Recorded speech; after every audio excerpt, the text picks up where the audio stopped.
Chair would like to call to order the Village of Lake Barrington Board of Trustees meeting for this Wednesday, April 17th. It's now 7:07. Sorry, we had a few things we had to get organized here before we could get started. Would the clerk be so kind as to call the roll, please? Trustee Burke? Here. Trustee Hayes? Here. Trustee Perkins? Here. Trustee Schauer? Here. Trustee Schalmoser? Here. Trustee Van Ryn? Here. President Richardson? President Richardson cannot be with us. He's in Washington, D.C. on business, so he sends his regrets and he sends his regards. With that, would you all please rise and join me in saying the Pledge of Allegiance.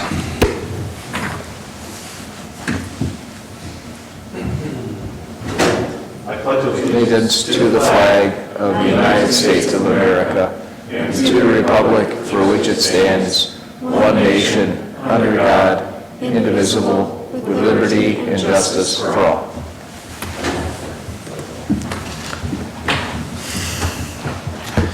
Thank you very much. The first order of business, item 4, is approval of minutes from the Board of Trustees meeting dated March the 5th. Does anyone have any feedback, edits, comments for the clerk on those notes? If not, I'd like a motion to approve those minutes, please. Moved by Trustee Schauer. Second. Seconded by Trustee Van Ryn. Thank you. The clerk, please call the roll. Trustee Burke? Yes. Trustee Hayes? Yes. Trustee Perkins? Yes. Trustee Schauer? Yes. Trustee Schalmoser? Yes. Trustee Van Ryn? Yes. Excellent. Thank you very much. Item number 5, President's Remarks. Now, since President Richardson is not here, I didn't prepare anything, but the good news is, the better news is we have a lot of really good stuff to take care of tonight, that we're going to move some folks up early during this part, so those who have been kind enough to come visit us don't have to stick it out with us all night if you're not so inclined to do so. So I think first we're going to, I see a very distinguished guest down in the front row in a beautiful yellow sweater, former trustee Lauren DeJesu, and longtime servant of and friend of Lake Barrington and the people up here. So please, come on up. I know that you have some words to say about Walter Dawlich, and you are the perfect person to do so. And make sure your microphone is on, please, if it is not. I see yours light up now. That's good. Yeah. This one?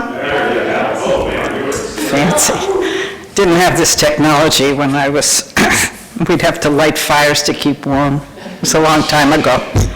Now I've been here a long time.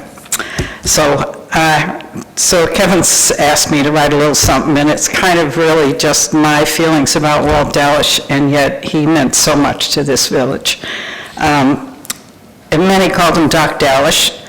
I was asked to take minutes at a planning commission meeting many, many years ago to help out my friend Joanne Larson, who was the village clerk at the time, was taking minutes at the village board and the plan commission, had 3 kids and a traveling husband, and couldn't be 2 places at one time. She said, "Oh, you used to be a secretary, you can do this." So in fear and trepidation, I said, okay, I'd help her out. The chairman, Dr. Dawlich, was intimidating. He was very businesslike and very no-nonsense, and I was scared to death. But as I came to know him better, I developed a deep respect and admiration for Walt. Walt Dawlich was a large animal veterinarian or farm vet. He cared for horses, cows, mules, sheep, all kinds of animals. Occasionally, a petitioner at a plan commission meeting who was not getting support, I don't think I left that out. He was the chairman of the plan commission for how many, Jim, maybe 27 years? 29 years. Years ago. Long time. And the petitioners had a rough time with him. So we've made a few changes, but even so.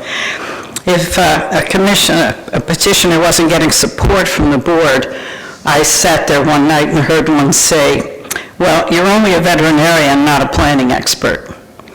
At which point Walter would ignore the comment and simply cite some pertinent regulation or law pertaining to the reasoning. He was incredibly well-read, well-informed, and made a practice of researching everything related to his position and the situation before him. He was never shy about criticizing a developer's lack of information or lack of preparation. He did not worry about what people thought of him. The more, his direct manner could really anger people. The angrier he got, a comb would come out of the back pocket, and he'd calm himself down before he'd lash out. But he would say what he needed to say, no matter how offensive it was. His main goal was to protect the land and the rural character of Lake Barrington and the world around us. He had volumes of stories and knowledge about the Barrington area. He introduced me one day to the last dairy farmer in Cary, whose farm was to be demolished for a new subdivision. He had treated the livestock and the animals there. What a fascinating conversation we had with this third-generation farmer. How special to hear how they got the milk to Chicago in severe winter conditions. Back in the 1800s, they'd put on a sled on the frozen Fox River and take it into Cary to the train. In the 1800s, how they survived. It was precious information, and Walt knew all of it. His devotion to the land knew no bounds. Everything he did was for the good of our community, to protect and preserve our environment and our beautiful countryside and all who live in it. The depth of Dr. Dallish's knowledge was simply amazing. Dr. Walter Dallish, for whom our community room is named, was a unique and valued contributor to the formation and function of the village of Lake Barrington. I doubt ever know anyone with his insight, his straightforward intelligence, or anyone with more integrity. I am very fortunate to have known him. He will be deeply missed by me and by many. So, thank you. Thanks. For those of you who didn't know him, I wish you had. So, Jim knows him. Thank you, Lauren. Yeah. I really appreciate you taking the time to do that. No, many of us up here... Thanks for the chance. Absolutely. I knew him tangentially. I'd only met him on occasion, but didn't have the luxury of working with him. And Jim, I know you did. Did you have anything you'd like to add to Lauren's? He was great to work with, and I might also say that not only, I think his tenure on the Plan Commission is noted on the plaque next to the community room. I think it's 33 years, but I could be wrong. And he also served for many years as a trustee of the Lake Barrington Countryside, for the Barrington Countryside Fire Protection District for many years, and sometimes doing both at the same time. So he personified what it meant to be a public servant. I mean, he gave a lot of time, a lot of years to this community, and so your tribute is very fitting and inspirational to the rest of us, because... I didn't mention he just passed away, that's why I... Yes.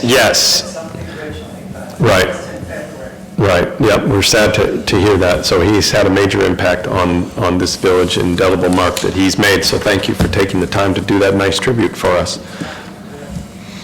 Anyone else wish to speak or questions about that here at the dais? No? All right. Next, I think what we'll do is, I see we have Teresa Tevish from the Barrington Park District. You're here to introduce yourself. So I'm going to give you some time to come up and do that right now with this group. No worries. If you would also push the button so that you light up there, we can all hear you. Thank you. Good evening, everybody.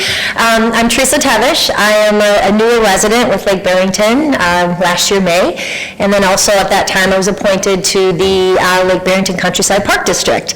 So almost a year. It's been a lot of fun, and you'll see soon that we have some fun projects coming down the road, and then I hope to run the elected process then come 2025 for the Park District. So that's all. Well, great. Before you run off, as is customary, we would just go around the dais and see if anyone has any questions or comments for Teresa, starting with you. Pete? On our tax bill, we are considered out of district for the Barrington Park District.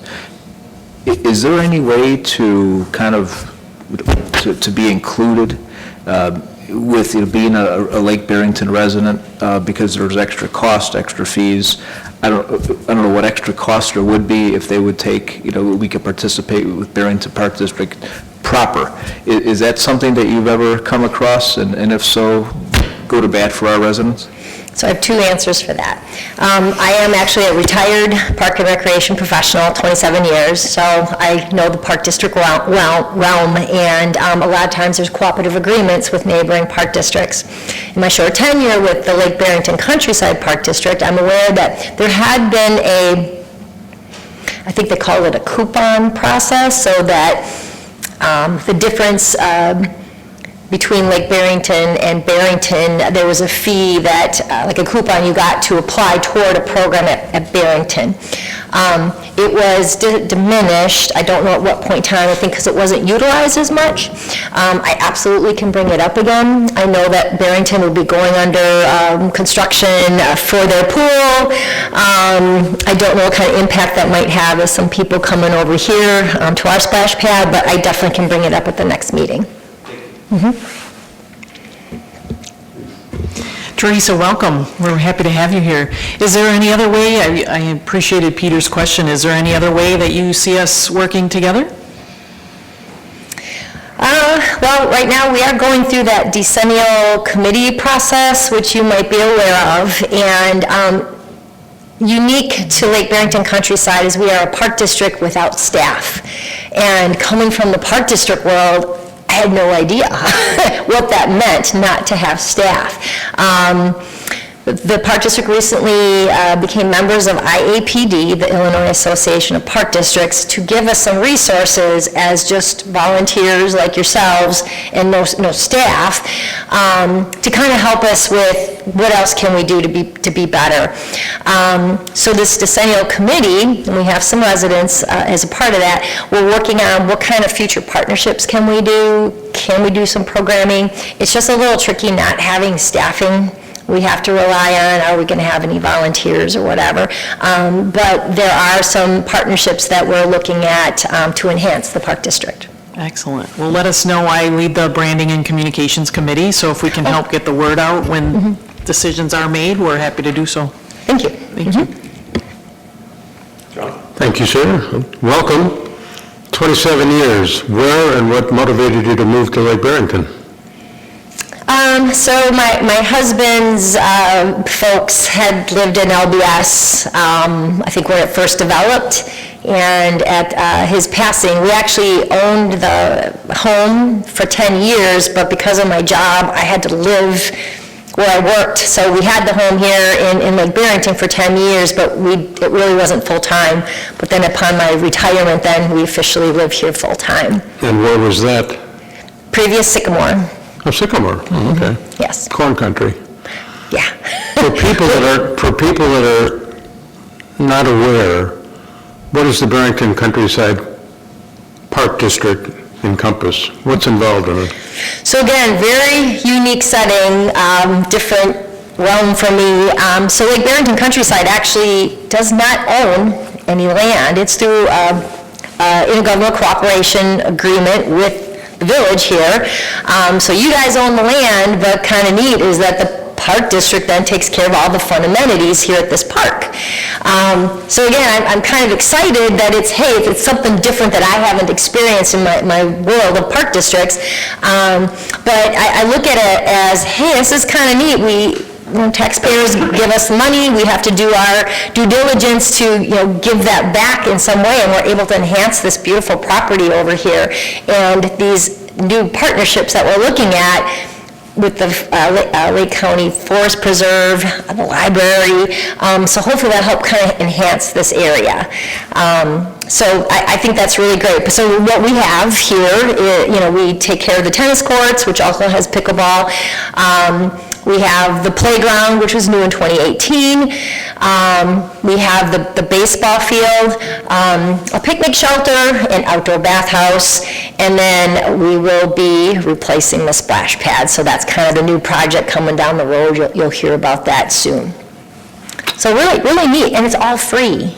That's the other thing. There's no fees, and so how unique to Lake Barrington that the residents get this really beautiful amenity here to participate at. And it covers all ages. We've got adults on the tennis courts, which are lit year-round.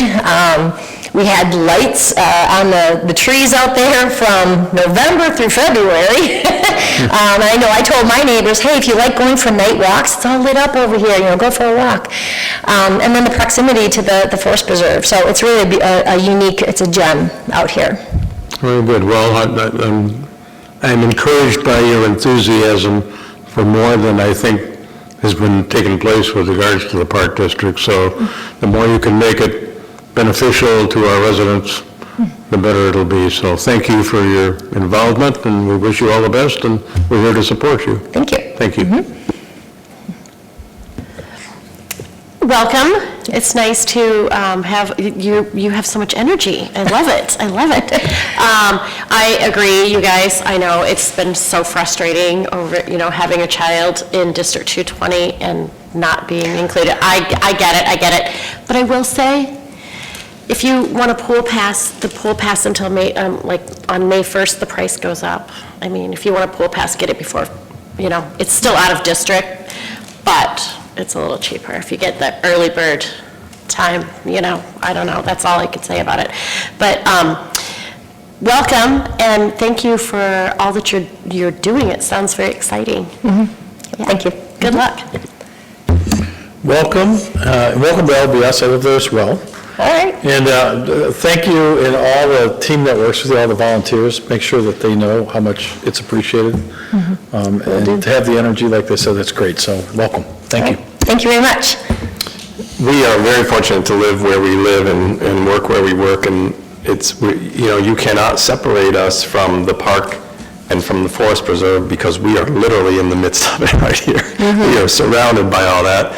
And so the partnerships and coalitions that exist in all these entities are truly amazing, and that's what allows Lake Barrington to be this oasis of gracious countryside living, which is our brand, and this open space and green space and the passive parkland, and as you know, we have Fire Farm and all the other areas here, is a big reason why people come here. So now on top of that, we have picked up a new resident in Lake Barrington Shores.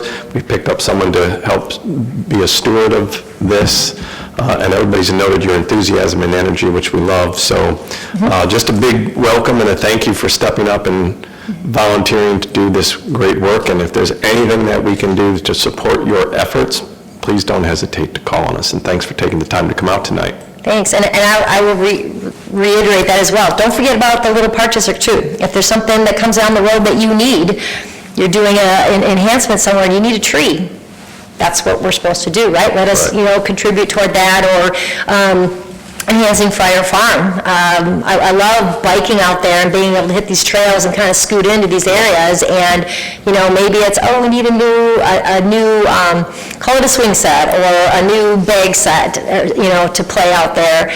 That's our job. So let us help enhance what the village has. All right, thank you very much. We will do so. Thank you so much. Have a good night.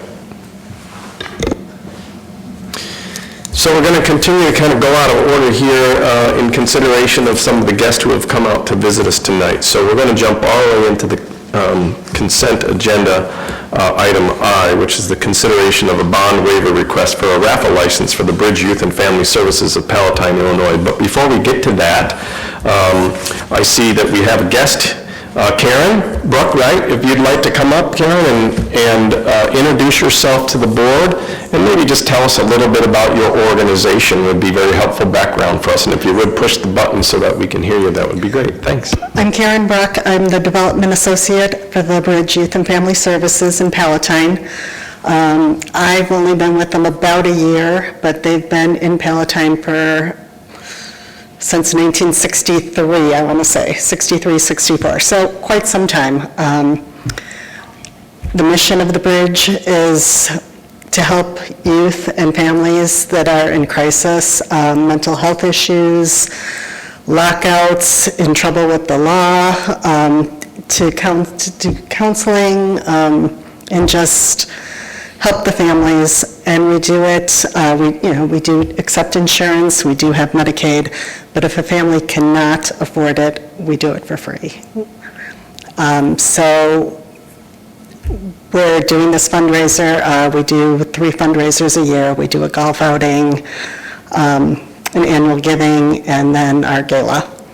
The gala has turned into a casino night this year, and it's an organization that comes in, and there is no money, prizes, anything like that for that. It's just, they get coupons and they can play all night. It's entertainment only. And then we are doing some raffles and some silent auctions and a paddle race. So I had spoken with Rebecca here, and she was so wonderful, absolutely wonderful. Walked me through the whole process, and I'm here tonight to hopefully get the license for the raffle and be able to do our event. Well, thank you for being here. It sounds like an incredibly worthy cause, and yes, we do happen to think Rebecca is wonderful also, so we're glad to hear that. I'm curious, how did you end up holding this event at the Onion Pub? What took you to them?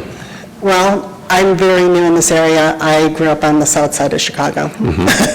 Took this position in this summer, and I was still living in Orland Park. Quite the drive.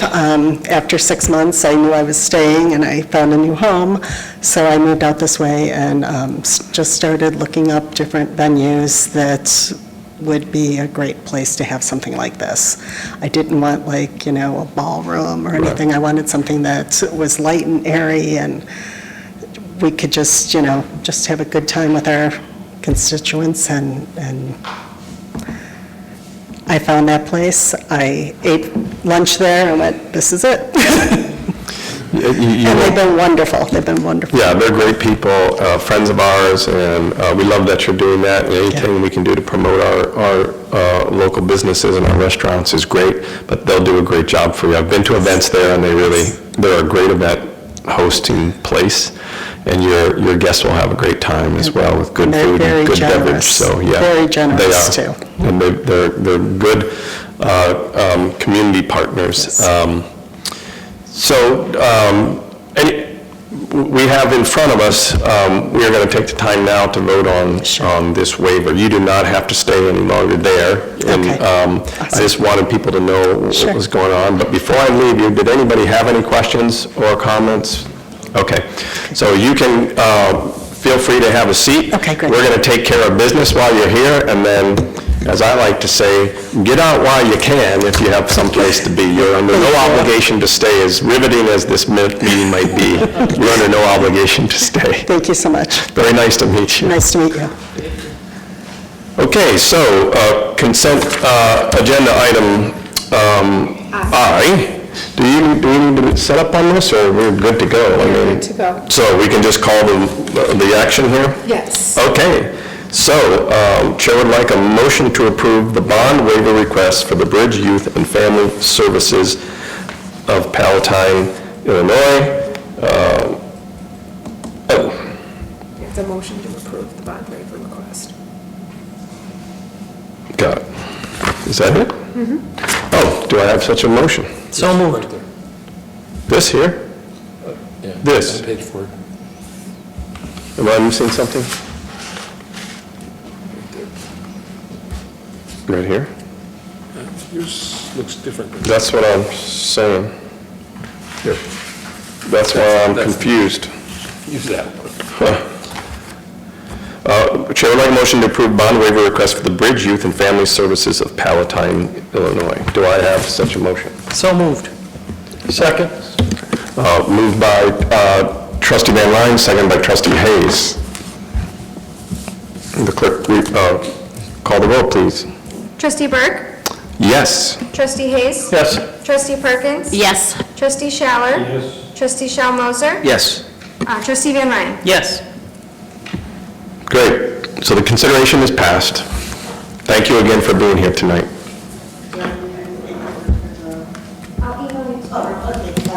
Rebecca will take care of you. Thanks again.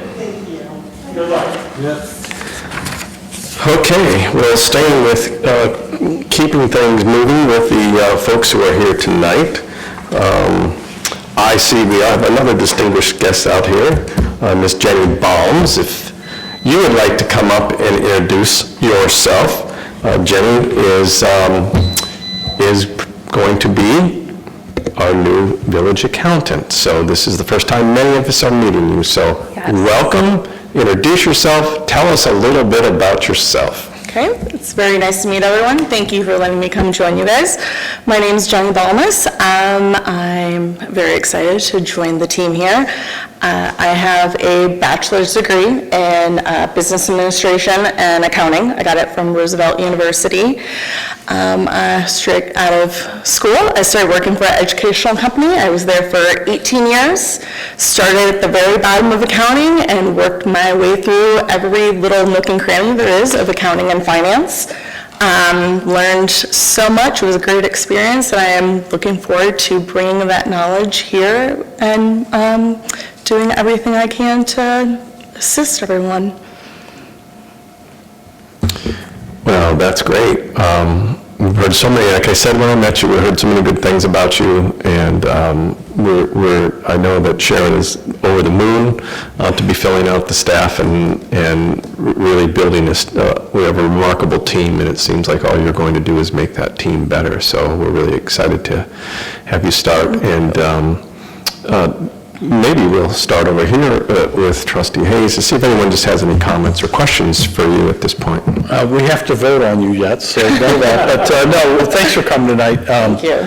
Pleasure meeting you through the interview process. I'm excited you're here, and I'm sure you'll get to know all of us here, and we're easy people to get along with, and welcome. Thank you very much. Yeah, you're welcome. Welcome, and we've heard nothing but wonderful things from Rich, Sharon, everyone. So looking forward to working with you. Thank you, me too.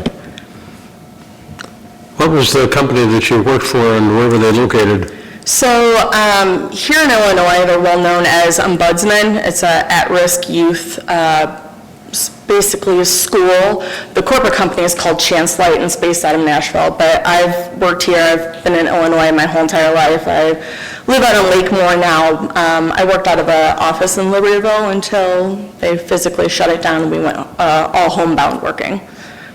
Well, you come highly recommended, so welcome. Thank you. Congratulations in advance. We're excited to have you here, and it sounds like you bring a wealth of experience, and looking forward to working with you. Thank you, me too. I'd like to echo everyone else. Thank you for your interest in us and looking forward to working with you. So thank you. Welcome Thank aboard. you. And again, thanks for taking the time to come and be with us tonight. You did not have to do that, but we're excited to finally meet you. Yes. And you are certainly invited to stick around while we vote on a couple of important points as it relates to your employment.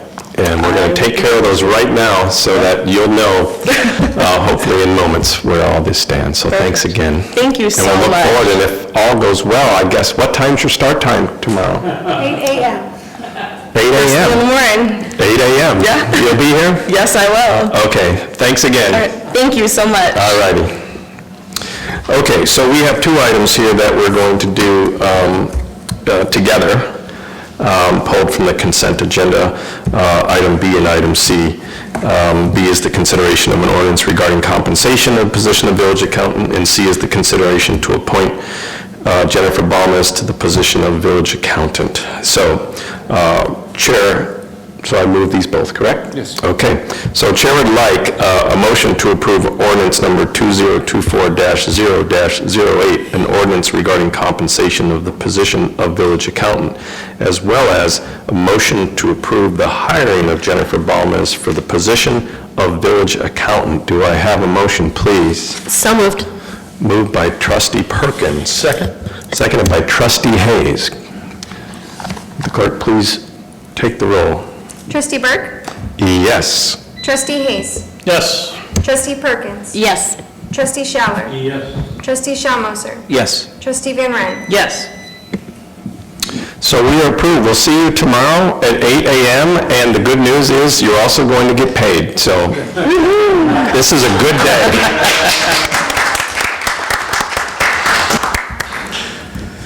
Okay, well, this has been exciting.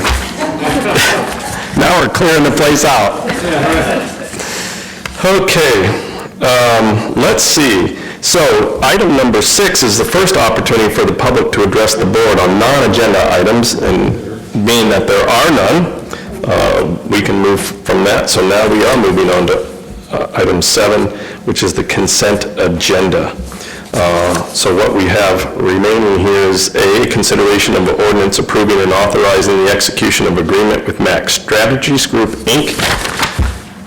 to provide certain consulting services to the village. D, consideration of appointing Molly Dolan to the position of Administrative Adjudication Hearing Officer. E, purchase and installation of raw and finished water meters. F, consideration of change order number 1, the amount of $33,344.80 to Geske and Sons, Inc. of Crystal Lake, Illinois, for the 2024 street program. G, consideration of an application for a temporary use at Kelsey Roadhouse seasonal service trailer, AKA the Booze Hut, I think, April through October. H, consideration of an ordinance amending the Lake Barrington Village Code, Section 2-3-6, classification of licenses, and that's it.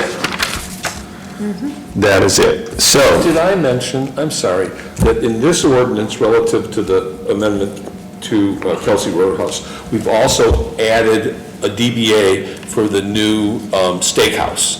They're changing their name to Lake Barrington Steakhouse. Okay. Orchard Prime, and so we made that small change. where are we including that, Jim? You just, It's in that same ordinance? Yeah. Under classification, this is under classifications of licenses. Okay, so the record notes that we're also adding a DBA for Orchard Prime as Lake Barrington Steakhouse, which is stealing all my thunder in my report that I was going to put out, but that's okay, Jim. You can take it. All right, so with that said, in block, we'd like to approve in block. Chair would like a motion to approve ordinance number 2024-0-077, an ordinance approving and authorizing the execution of agreement with Max Strategies Group, Inc. to provide certain consulting services with the village. A motion to appoint Molly Dolan as the Village of Lake Barrington's Administrative Adjudication Hearing Officer. Motion to approve purchasing the raw and finished water meters from Midwest Meter in the amount of $12,526, and the installation of meters by McHenry Plumbing of McHenry, Illinois, in the amount of $1,500. Motion to approve change order number 1, the amount of $35,344.80 to Geske and Sons of Crystal Lake, Illinois, for the 2024 street program. Also, a motion to approve the application for a temporary use at Kelsey Roadhouse for the seasonal service trailer, April through October. A motion to approve ordinance number 2024-0-09, an ordinance amending the Lake Barrington Village Code, Section 2-3-6, classification of licenses. Do I have a motion, please? Moved by trustee Schaller. Do I have a second? Second. Seconded by trustee Perkins. Would the clerk please take the roll? Trustee Burke? Yes. Trustee Hayes? Yes. Trustee Perkins? Yes. Trustee Schaller? Yes. Trustee Schalmoser? Yes. Trustee Van Ryn? Yes. Thank you. We covered a lot of ground there. Next up, we have agenda item number 8, the treasurer's report. Treasurer Hirsch, who also happens to be an AV expert, doing two things at once tonight, and doing both things without a net. All right, good evening. So tonight, you're looking at the financial statements for the 10 months ended, where are we? February 29, 2024. So we're 10 months into the fiscal year, at least these financial statements are. And it's going to seem a little awkward because in a minute I'll be looking at the budget, which is already projected the year end for this year and what we're going to do next year. So the accounting portion is looking back. And you'll see, if you look on page 2, look at the assets, we have $3,169,000 in assets. Our liabilities at $216,000, and that leaves us equity of equity of $2,953,000. Revenue for the 10 months is $4,115,000, and expenses are $4,720,000. So we're showing a net loss of almost $5,000. So when we compare this year to last year, I like to do that, and we pull out our extraordinary items this year. When we do that, you'll see that our regular income from operations, also regular income from operations, is $619,000. Last year, we were at $973,000. So there's a number of reasons why those numbers are different. Our tax revenue is off a little bit, but our interest income is much higher, and that's accounting for the difference. So our revenue side's about the same. We have some key expense categories that are higher than last year. Engineering services is higher, but we did do a fair amount of roads that we didn't do last year, so that would necessarily be higher. Our legal is higher. Other consultants, we've done some special projects that have caused those both to be a little bit higher than last year. Food services and waste disposal, we knew those would be higher. By contract, they're higher, so those are higher than last year. And payroll is up a little bit from last year. And I could dig into that, but it's probably just inflation, so to speak. So if we flip forward to, it's better to compare actual to budget, because this is what, it's budgets that we're expecting to do this year. And you'll see on page, well, it's my page 13, I'm not sure what page number is here, I always do that, I don't have your big page, but our revenue is 85% actual budget. So for 10 months into the fiscal year, we're right on track, looking at that. There'll be some items that are higher than expected and some that are lower, but overall, we're right on budget for revenue in total. And then on page 14, you'll see our expenses are at 78% actual budget, so we're trying a little bit lower than budget, but there are some items that will be booked all at the year end. One would be, like, for instance, the sales tax rebate, which has been budgeted at $65,000, and you'll see to date there's zero in there. We typically just do that at the end of the year, and we will still do it at the end of the year. So, there are a couple items that they're already over budget. Some of that stuff is just hard to predict. Other items, I can give you a reason why it's higher. We just didn't foresee it. But nothing is really, causing any concern. But happy to answer any questions if anybody has any.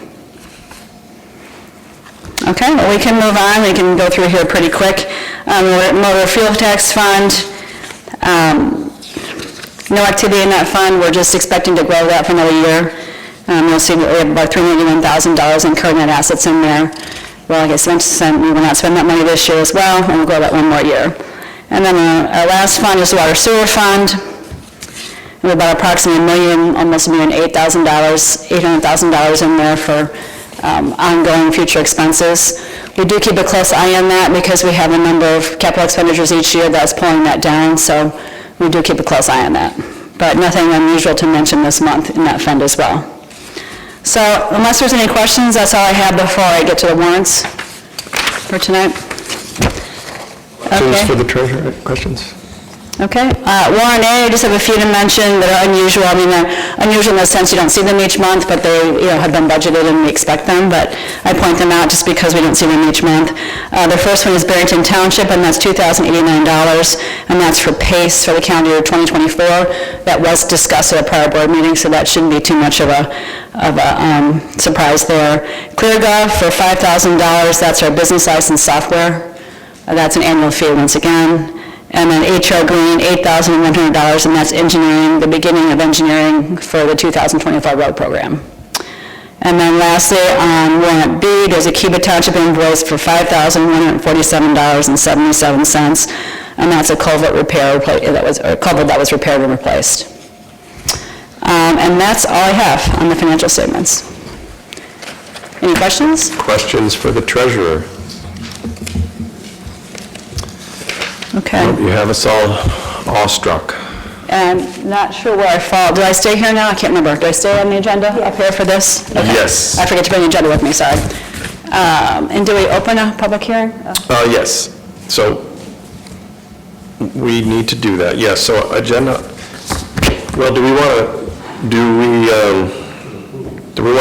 do the recommended actions on these statements first, Jim? Yeah, what you really need, the way the order of the agenda is a little confusing. Right. Because what you need to do is have a motion to open the public hearing. It's the first step. Right, so we'll do all these in block after we open and close the public? Yes, And then we'll do all these in block? yes. Okay, Well, actually, you could do C, correct, now for the, under,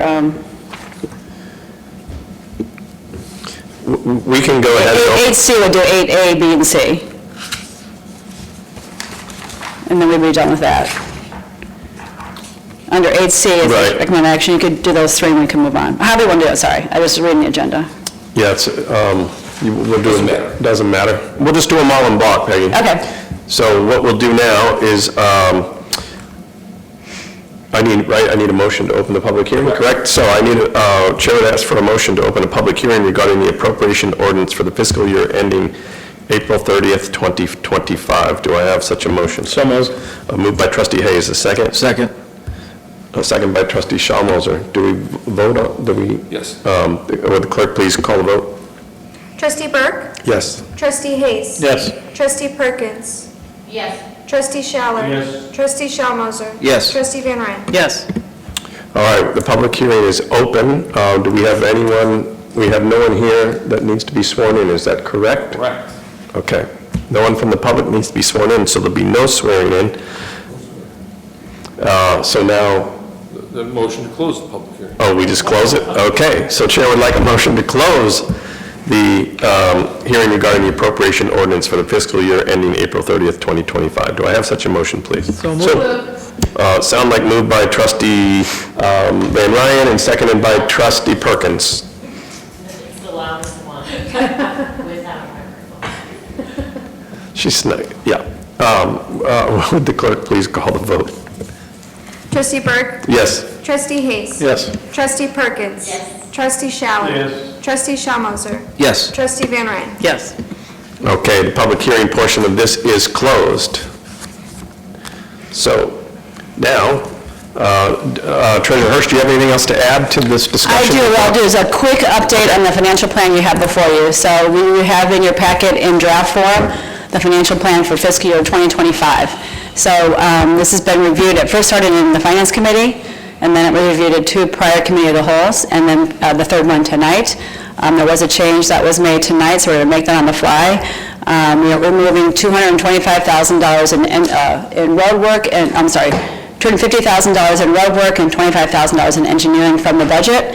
And so once we do that, we will have revenue in the budget for fiscal year '25, we're looking at revenue of $3,755,424, expenses at $3,879,073, showing a net loss of $123,649. So that computes to about a 90% fund balance when all is said and done.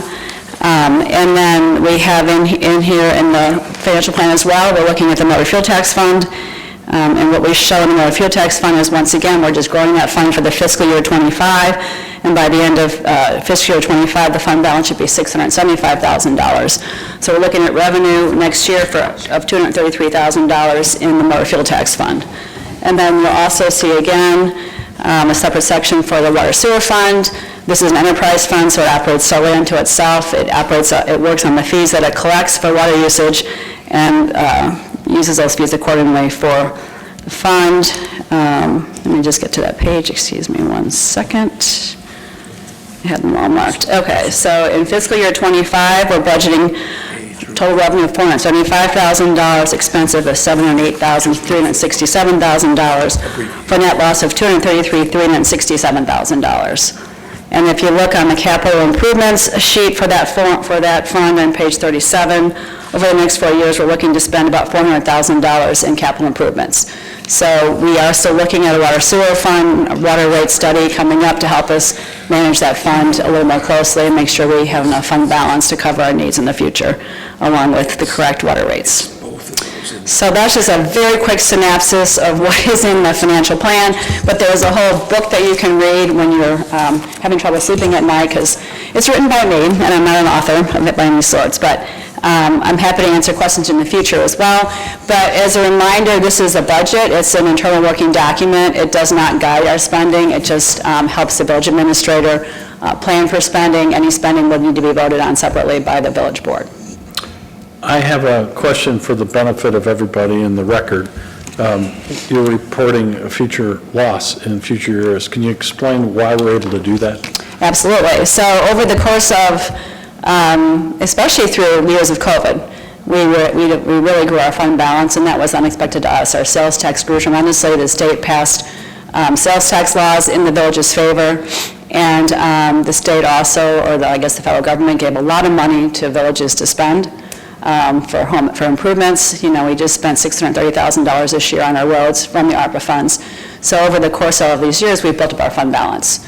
And that is really to be used for the benefit of the village, and so now we'll use the next couple of years to spend that down in terms of road work.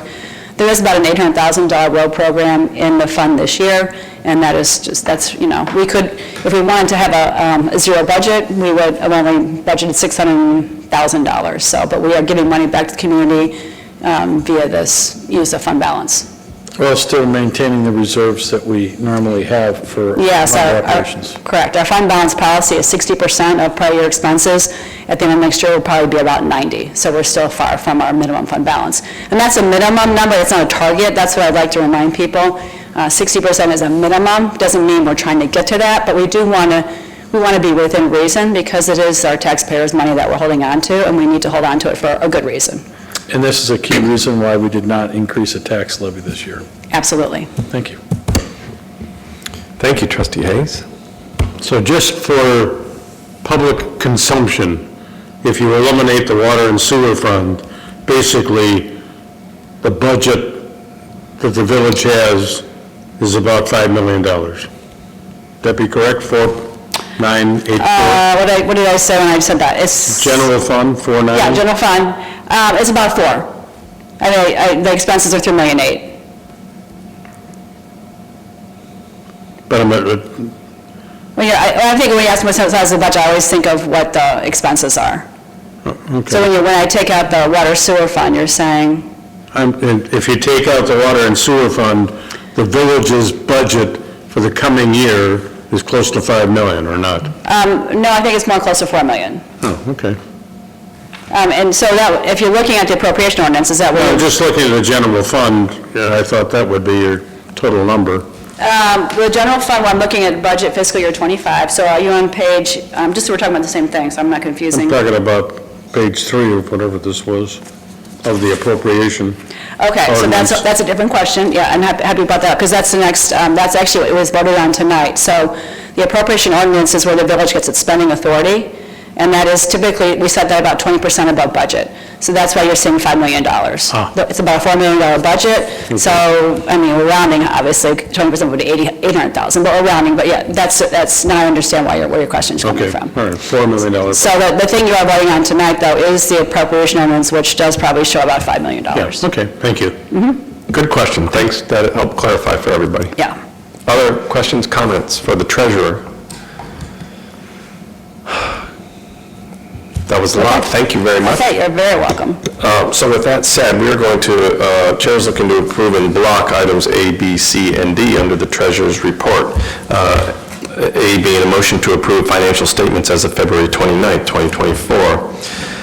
B, pay bills in the amount of $224,255.21 as listed on the accounts payable warrant A dated April 17th, 2024. C, pay bills in the amount of $64,782.27 as listed on the accounts payable warrant B dated April 17th, 2024. And D, two-parter here, motion to accept the fiscal year 2025 financial plan, certified statement of revenues and fiscal policies, as well as a motion to approve ordinance number 2024-0-10, an appropriation ordinance for fiscal year ending April 30th, 2025. Do I have such a motion, please? So moved. So moved by Trustee Schalmoser. Second. And seconded by Trustee Hayes. Thank you. The clerk, please call the vote.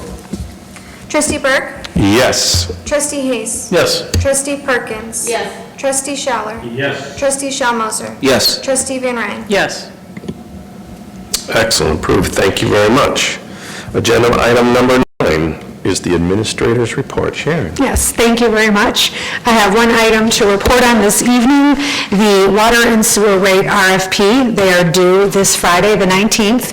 I had sent out about 12 requests to different engineering firms. We advertised in the Daily Herald, and it was also on our website.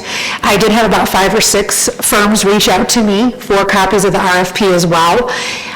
A few have reached out to say that they were not going to submit anything, probably about maybe 4, but there's a really good pool out there, so hopefully we will get some good results on the 19th, and then that item will be on the village board agenda for consideration at our May meeting. And that's all I have this evening. Excellent, thank you. Questions for the administrator? If none, agenda item number 10, the clerk's report. I just wanted to touch base with the business license applications because they were due April 15th, which was Monday. Currently, I have 69 complete business licenses out of 200. There's 82 that are active, which is we're waiting for payment, we're waiting for document upload, so there's 82 in progress. So there's still a couple that we're waiting for out of the 200 to even get started. But we're going to be sending notifications to them this week. And then also, they've been getting automated notifications throughout this time that, you know, that everything is due. And then once the businesses, just wanted to touch base with the compliance. If businesses by May 31st do not submit, then there would be a fee. So once we get to that point, we'll address those with the businesses and how we would like to do that. But for right now, we're just no fee attached until May 31st. Very good, thank you. Questions for the clerk? And by the way, Administrator Pierce and I had some conversation on this. We know we do this dance every year, so we're going to see now with your first year managing this what we might want to do to improve this process and make it a little less of you chasing people around. And we've talked about it too. I would love to get to know these businesses. Yeah. So if there's any opportunity to do that, then to kind of put a face to the person behind the screen is helpful, just because you know where it's coming from. So I would love to do that. Very good. Thanks so much. Be careful what you ask for. Very good, thank you. Agenda item number 11, these are the reports of the standing committees. Leading us off is Branding and Communications. Trustee Van Ryn. Thank you.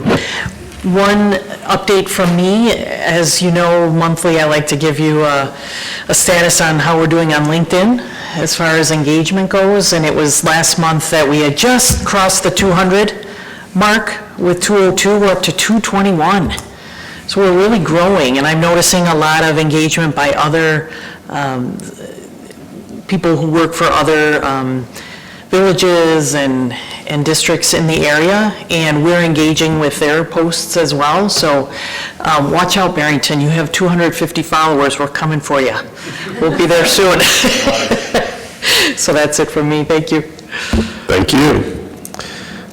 Questions for Trustee Van Ryn? If none, item B, Economic Development, that's me. Just 2 quick things. On Monday, Sharon and I met with Sean McHugh, who is, you met at a meeting was it last month or the month before? It was the month before. I was not here, so it was my first time meeting him in person, but he is one of the new partners and co-owners of the soon-to-be Lake Barrington Steakhouse. Even more exciting news is that he and his partners also closed on the retail center property, so they are the proud new owners of the building as well, both buildings. So we're very excited about that because they're local, they're committed to it for the long term, and they have developing a really nice vision for that. And also they, with their business, the other business Galati's that they have up in Cary, right? Sean talks talks a lot about the great relationship that they have with the village and the staff up there. And so they understand the partnership deal, and they get it, and they understand how there's a benefit to working together to ensure mutual success. So we talked a lot about both his plans for the restaurant and his plans for the retail center. And the two big takeaways is they think they're opening three big takeaways. They're changing their name from Orchard Prime Steakhouse to Lake Barrington Steakhouse. So we get some nice free press advertising out of the name. Now people will know exactly where it is. The plan right now is to open in June. They are going to be moving their chef from Galati's, their current chef, to here because he's so experienced, and so they've already backfilled and are training the chef at Galati's to replace Ron, I think his name is, which is very exciting. So we're going to have a very seasoned chef, no pun intended, and someone that they're used to work with, and then they'll build new staff around him. They thought that was the best way to do it. So they're bringing in the head person, and they'll build a whole new staff to run the restaurant, but they'll bring their head guy in, which is pretty cool. So we're going to be looking for them in June. And the other exciting thing about the retail center is of utmost importance. Number one on Sean's list is signage. And some of you may or may not recall that a number of years ago we approached the owner of the retail center with a proposition to split cost on a monument sign there that would advertise the center, the businesses there, et cetera, spruce up the landscaping around it to just create more curb appeal and greater visibility to the 22,000 cars that race by there every day. The previous owner wasn't interested in making the investment, but the new owner is jumping all over this thing. So we met with him and he said, hey, you get me some renderings, because we had done some work, Karen had done some work. Let's get to work on this. That's my number one priority. We need a sign out there. So more to come on that. What that will mean is I've been asked repeatedly by Treasurer Hirsch, Andy, what is that money in your... 13 days. What's that money in the... 13 days? It's April 17th. Oh my gosh. Okay, we're going to have to talk about that. What we're going to use that money for, but this is one of the things that we've been earmarking where we see the value of having a monument sign there, and they certainly see the value of, they're very good at promotion and advertising, and they understand how valuable it is that people recognize them when they fly by there, right? And beyond that, lots of other exciting plans. But to put everything in perspective about what good landlords and owners they intend to be, spoke to one of the tenants in the building that we all know, and this owner said that Sean and his ownership group have done more work around the property in the last 3 weeks than he had seen in a very, very long time. They were up replacing lighting, they were cleaning, they were fixing, they were patching the roof. He said he's so excited that these guys are really committed to this retail center for the long haul. So, and they want to do it the right way, and they want to be a good partner. So, more to come on that. And staying on a theme, Peggy was nice enough to send me this, and I sort of had forgotten that she had sent me. It was because we were talking about restaurant business, and she sent me a summary of restaurant sales tax history, which is pretty interesting because, you know, all this stuff through COVID, we were in restaurants opening and closing, and it's pretty interesting, and I didn't have time to get all this, and I'm certainly happy to get copies to everybody, but it's kind of a little bit sensitive because it has specific information, but I can get you a kind of a dumbed-down version of it. But this starts in 2017. So total restaurant revenue in 2017 was about $64,000. Jump to today, it's close to $70,000. So over that 7-year period, we've grown. It shrunk considerably in the middle, we see now, during COVID. So it dipped as low as 2020 down into about $36,000 of revenue, so almost half, right, of what we were, a little less than half But the great news, it's built its way back up and now has exceeded where we were back in 2017. So, and that's with the Horseshoe Grill coming and going and Domenico Steakhouse coming and going. So now we'll have Lake Barrington Steakhouse opening, nobody leaving, hopefully, knock on wood. And and with what's happening with the success of Kelsey Roadhouse and now this, I really think these numbers are going to start moving in a really positive direction. So we'll keep monitoring this. Go ahead, please. Okay, sorry. So, Jim, when did we pass the home sales tax? It was not. I don't remember. Well, those numbers do not include that. So the point I'm going to make is, I never include those in numbers Right. with you because it's apples to apples. Right. But today's numbers add 50% to that, for what we're actually bringing in, versus 2016. Oh, got it, because I see what you're saying.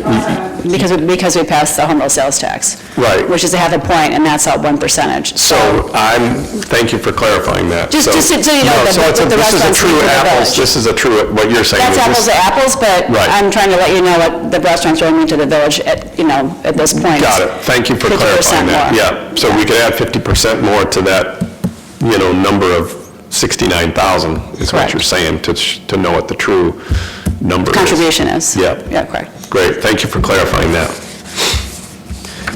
So this is what the chart looked like. It just goes up and goes down and goes back up again, but it's a good story, and I think what we're going to see now is that's going to continue to grow. And if you do add in the home rule sales, the tax, then it's a significant contribution. We're pushing six figures now, and I think it also says a lot about the relationship that we have with our restaurants and the work that we've done with them in good times and bad, and we continue to do that every day. We stay very close to all of them and are always listening to what help they need and how we can help make them better. And of course, we can all help by continuing to patronize these places and taking our friends and families and others out to these wonderful establishments as well. Do they have a grand opening date? They do not. They do not. But you will be the second to hear about it, Pete, as soon as we know it. Okay? I don't know if it's worth noting, Andy, but in the sign at Marketplace, the people that are trying to rent additional properties have a sign out on 59 promoting restaurateurs might be interested. So I don't know whether or not that's an opportunity for us to maybe seek another restaurant within the community. When you say, you mean they're looking to put another restaurant there? There's a sign out on 59 that basically is inviting restaurateurs to explore the Marketplace. Yeah, I think what that would be is that outlaw. Right. In any event, Yes. it's opportunity. Oh, yeah, we talk about it all the time. Yeah. And nobody wants to put a restaurant on that outlaw right now because it's too expensive. Okay. But we're still working on it, believe me. We've had everybody look at that outlot. Until they can come down with the rent and whatnot, everybody has told us it's not economically feasible. And part of the problem with that is they want like it's tricky. People want drive-throughs, they want all this stuff that would be very difficult to do in that corner. But appreciate the comments, and the prior owner and the current owners continue to have conversations about that outlot. They would love, and so would we, love to see that built out. Yeah. And they need an anchor. They need somebody who would come in there and be willing to build a nice, restaurant type of food place there, and then take up, most of that space and maybe add a little bit more to that space. But they know they need an anchor to put something on that corner. And unfortunately, it doesn't have the kind of traffic. It has good traffic, but it doesn't have Northwest Highway traffic, Oh, no. So it's going to be a unique kind of place that thinks it can pull people from the surrounding community in. Which Zazas has done. They do. Yeah. They have, and they do, correct. They've established themselves nicely. So if someone has either established and wants to open another arm or something like that, is probably who it would be. But I know a lot of the fast food places and the Dunkins and those have looked at it, but they don't have the drive-by traffic to support it. Yeah. Okay. Where was I? Lost in my paperwork. Okay, next up, we have external relations. Since President Richardson is not here, there is no report tonight, and that would bring us to Finance, Human Resources, and Administration. Trustee Hayes. Again, Jennifer, thanks for staying. I had to ask Peggy about those comments, because anytime you come into an organization, you hear about net losses, you're going, what's going on? So we're in great fiscal shape, and I just want to make sure, all of you too, because you don't get steeped in the budget like Sharon or myself. So we're in good shape, and thanks for the hard work, Peggy, as usual. Sharon, everybody participated in it. I'm glad you're here. You rounded out the team. I know Sharon's elated. And I actually would tell you the staff's elated, because we had the part-time help here. Now you're going to be able to really kick in. I think you're going to, it's going to take a little ramp-up time, but it won't be too difficult, but you should have a lot of fun along the way. From a human resources perspective, you remember we adjusted the village policy related to human resources. Talk with Becky and Jim. We're going to look at that PTO option that we talked about, so we're going to initiate that. I'm going to be setting up a meeting with Sharon, and we'll get into that, not this current year, but looking forward. And then as far as our portal project, we did get an update. There's a little bit more I'll find out next week, but they're on track. They're on the current budget as we last knew it, so but there's just certain things that we have to get done, and obviously the fees are part of it. So we get that done, and hopefully have this thing in good shape by the middle of June, where we're actually trying it, actually working, trying to debug it, so we can go into this next fiscal year with that hopefully be up and running. But a lot of work that's gone on. Thanks, Sharon. You've been really busy with Rebecca and everybody, and appreciate your hard work. Thank you. Questions for Trustee Hayes? Next, we have Roads and Infrastructure. Trustee Schallmoser. Thank you very much. On the 2nd, we had a meeting, pre-construction meeting for the new initiative for the roads. Last year, there was a few unhappy residents, so we made sure that extra signage going door to door. Actually, one worker was hit by a driver that did not want to stop for the construction. So we want to make every effort that people know what's going on. And so that is communicated very directly and very, very confident that's going to happen. If you recall, last meeting, President Richardson had mentioned he attended a U.S. Conference of Mayors session, and the topic was cyber threat, cyber hacking, infrastructure, local governments, small municipalities in particular. And that prompted me, I reached out to Administrator Peterson to set up a meeting with our folks from Fox River Grove, from the water treatment plant. And so we had a personal tour of the water tank inside and out. And they put our minds at ease that if it were to be attacked, they could not affect the quality of the water. They couldn't taint the water, poison the water. They could manipulate the level of the water if they got into the system. They could stop the water from going to local companies. That, of course, is concerning. They're going to be upgrading the system to do that, so they're going to build a firewall later this year. So really, no risk. And the shape of the tower, you cannot scale to the top to put something in. There's no way one person could scale that. So pretty minimal risk, and there's no data being transported for back to the water to the actual end user to get personal data. So I thought that was very much vital to research, and my minds have been put at ease that there is a risk, but minimal. And that is the only report. Excellent. Good to know. Thank you.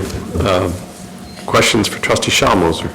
I have a comment. So you just made me think of something. So every year, the National Guard, in consultation with the Department of Homeland Security, runs an exercise called Cyber Guard, and critical infrastructure owners can attend this exercise, and you get world-renowned hackers that actually, they create networks, and they go and they can learn so much by participating. They have travel costs, that's it.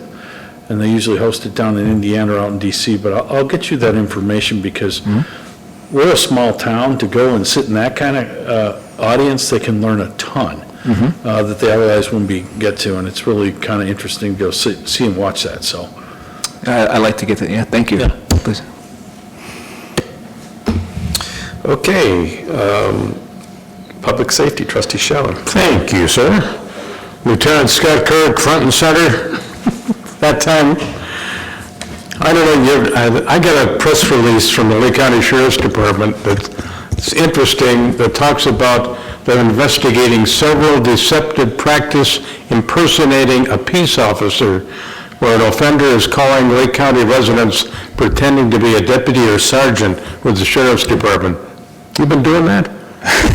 I've been impersonating a police officer for 25 years, so, no, I mean, we've seen this scam, I've been seeing it for many years, but, yeah, we don't ever take money over the phone. If there's ever any questions or concerns, you can just call the sheriff's office and ask, and, I mean, this happened like about a month ago. I took a phone call in the office, somebody received a call similar to what you're saying, so we don't take credit cards over the phone, we don't take money, we don't want your personal information. Call us if you're questioning what the person on the other line's asking, and like any other scam, don't give the information out. If there's a warrant for you, we'll likely come to your door and get you rather than call you on the phone and ask you to come in, so, yeah. Respond on phone. Yeah, if it doesn't sound right, it probably isn't. Yeah. I know there are a lot of, periodically, in addition to that, you get calls from those individuals claiming that they are representative of a police department and they're raising a fund for something else. And again, that's never something that any police department or the sheriff's department would do. Some FOP lodges will do that. They'll do fundraising that way. We don't do that though. Yeah. So it's outside of the police department. So if you see those license plates where it says, I contributed to the sheriff or whatever, that's a donation, and that's up to you if you want to do that. We have no affiliation with that. What's exciting with the department, other than your canine unit, is suffered a loss? Right, yeah, I'm sure everybody saw that, and very sad day. Dex was a very, very good canine dog, and I've been out on tracks with him, and very successful, and I feel bad for his handler, Deputy Forlenza. He spent a lot of time with that dog, and it really showed. But yeah, we're really thinking about him at this time. Anything else going on in the area, sir? No major incidents over the past month, but I did want to give you some technology updates that the Sheriff's Office recently gained. We just implemented a new CAD system. That's our computer-aided dispatch. It does the same thing that our old dispatch did. However, the databases, the way we can search them is much more user-friendly. So it'll help increase our ability to investigate. When we're looking up information on different addresses, it'll be easier for us to look in the history, make sure that when we're going into a call, we have all the information we need, if there's a caution, but really nice system. So we're still working through that. It just went live yesterday, so we're still working out the bugs, but I think it's going to be a really good system. Additionally, we have about 130 new Axon mobile cameras in our squad cars. This is the new Axon 3, which it also includes the license plate reader attached to the squad car. So as you're driving around your patrol beat, all the license plates that you come across are being read by this machine, and if there's a hit on that particular license plate, you get notified of it. So stolen cars, missing elderly, missing children, a car associated with those kinds of calls, we would get that notification.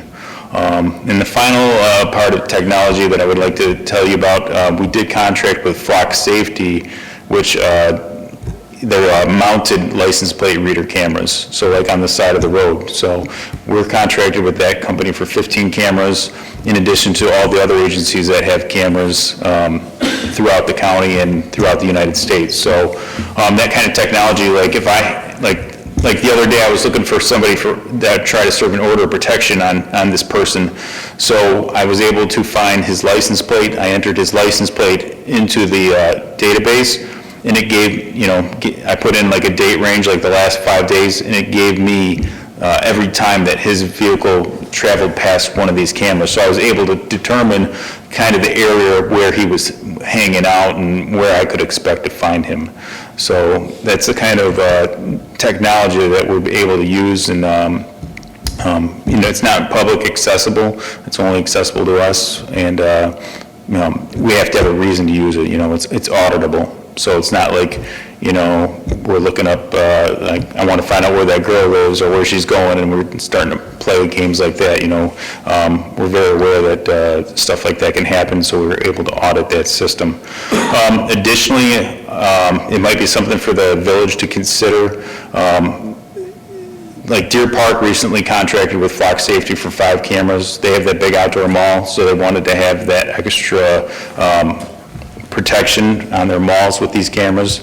And some HOAs in the area also, they purchase their own cameras and place them and then give access to police as far as, so we are able to see who goes in and out of their subdivisions. And, like if you want to put one in like Barrington Shores, it's something that you could consider.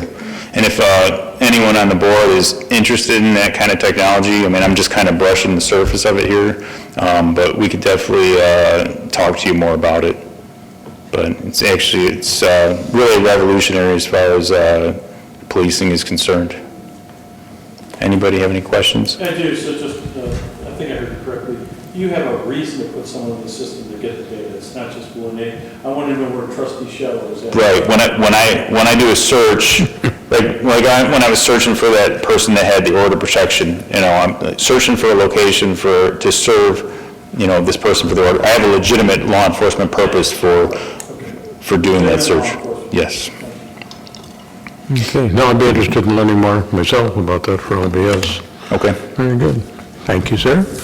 There was another scam, I don't know, you might have seen about it too, the Tollway Authority. People were getting texts on their cell phones and various other things that the Tollway was assessing them for their, you normally get billed extra for whatever bank you have for the Tollway, but it was not the Illinois Tollway, it was a different company, misspelled differently, that was trying to collect money for tolls. So another scam. People are always out looking for scams. Oh, yeah. Yeah. Well, thank you, sir. You're welcome. Barrington Countryside Fire Protection District, we heard a report, Administrator Peterson and Trustee Schalmoser and I were at a town hall meeting this morning that the Barrington Chamber put on, and the Barrington Countryside Fire Protection District did a nice report, Dr. Long on behalf of Chief Motizzi, but they went from a contract system for their firefighters and EMS to hiring the entire department as members of the department. And whereas in the past they had a lot of turnover and they're really having a tough time maintaining staff, since I believe June of last year they've not had anyone that has left, and they've been adding. So our community is covered by Wakanda and the Barrington Countryside Protection District, and it sounds to me like Barrington Countryside is in good shape, therefore we're in good shape because of that. So it was a good report. Question about that. Do we know at what cost? Like, I have to believe it's at a higher cost. Do you know if it's costing us? I'm sure it will be, but they have not necessarily come out with their budget, with the actual bottom line, but I'm sure it probably is costing the district more. Right. But I don't know exactly how much. Because now they're full-time, they got their own pension. I know the Wakanda Fire District's pension is like $80 million in their pension fund. So obviously they've got to start developing that pension fund for these individuals. So I'm sure it will come at a higher cost, but the bottom line is that they believe you're getting better service and comes at a cost. Mm-hmm. Yeah. Okay, thanks. They did give an individual by the name of Brett Haller a certificate of merit back in January of this year. He's a member of the department. He was involved in an accident and himself was injured, but he got out of his vehicle and helped people that were involved also in the accident and basically saved their lives. So they gave him a certificate of merit, and Advocate Good Shepherd Hospital gave him a Purple Heart presentation too. So we try to honor the people that serve. Wakanda's got a meeting on Thursday. I'll be there for that. They promoted a battalion chief and a lieutenant. They usually do it in their fire station. It's a big event, kind of a neat deal. But that's the end of my report. Thank you. Any other questions for Trustee Schaller? Good report. Thank you, John. Last but certainly not least, open space and special events. Trustee Perkins. Thank you. Just real quick, we have our, it's just around the corner, Sunset Serenades at the Friar Farm. It's going to be the third Thursday of the months of June, July, and August, from 6:30 to 8:30. So June 20th, we have the Abby K Band. July 18th will be a band called Industrial Drive, and August 15th, we have Mark DeMonico, and he will have his band with him, the Northern Revival this year. And then skip a month, and then we're in October 5th, we'll be doing the Barn Stomp. And we have lots of exciting things coming, new and exciting things for the Barn Stomp. So we'll talk about those later. Oh, you're going to tease those? Oh, yes. Oh, yes. So What time exciting. do those start? 6:30 to 8:30 for the Sunset Serenades. And 4 to 8 o'clock, 4 o'clock to 8 o'clock for the Barn Stomp. Thank you. I'll give you a little teaser. Okay. We might be changing the name to Barn Stomp and Bruise. So. Say no more. Did you say Bruce? Bruises, yes, we're going to, you get a nice sock in the shoulder on your way in. No, Bruce. And we've got and we do have, I think we have secured Kelsey Roadhouse, right? Kelsey Roadhouse is going to be our food vendor this year, so. I know, the food. This is exciting. They're going to just pull the trailer over there. The food truck is, it was wonderful for the years that he was here, but we're going to go local and have Kelsey Roadhouse. So. Great. That's exciting. Yeah. Questions for Trustee Perkins? If not, we can move on to old business, of which there is none. We can move on to ordinances, of which there are none. We can move on to resolutions, of which there are none. We can move on to new business, of which there is none. So it brings us at this point to the second opportunity for the public to address the village boards, being that there are none.